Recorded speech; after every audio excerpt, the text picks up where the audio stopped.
For a couple once described as Hollywood's most valuable royal exports, the silence lately has been loud.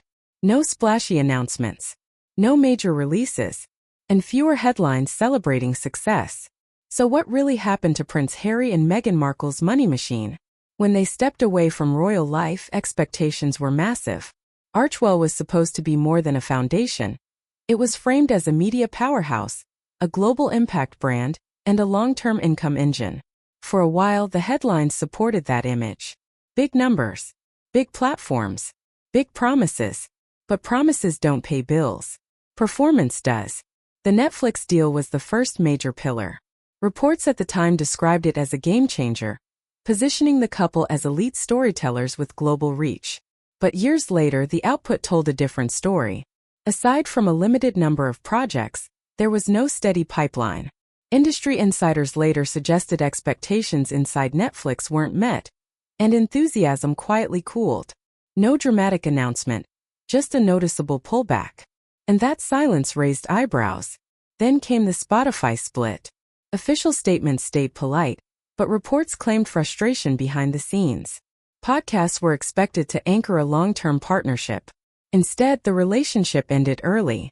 For Hollywood observers, that moment wasn't just about one platform, it was a warning sign. When two major partners step back, people start asking uncomfortable questions. Archewell itself became part of the conversation. Commentators and analysts began pointing to public filings, questioning how much impact matched the spending. Nothing illegal was alleged, but the optics shifted. When a foundation produces more press releases than visible results, skepticism grows. And skepticism is poison in donor-driven spaces. Meanwhile, Meghan's branding efforts entered a new phase. Reports suggested her lifestyle brand, reintroduced under a new name, was meant to reset her public image and revenue stream. But the rollout appeared slow. Limited visibility, minimal product presence. Some observers compared it to celebrity brands that launched fast and scaled quickly, and noted the contrast. Momentum matters. And this time momentum seemed missing. All of this collided with reality in Montecito. A luxury lifestyle brings luxury expenses. Security alone reportedly costs a fortune. Ad staff, PR teams, legal advisors, and daily overhead and pressure builds fast. No one has confirmed financial trouble. But when new deals don't replace old ones, math becomes unavoidable. Public perception didn't help. Early sympathy gradually turned into fatigue for some audiences. Online discourse shifted from support to skepticism. And in Hollywood, perception often determines opportunity. Brands hesitate. Platforms reassess. Doors don't slam, they quietly stop opening.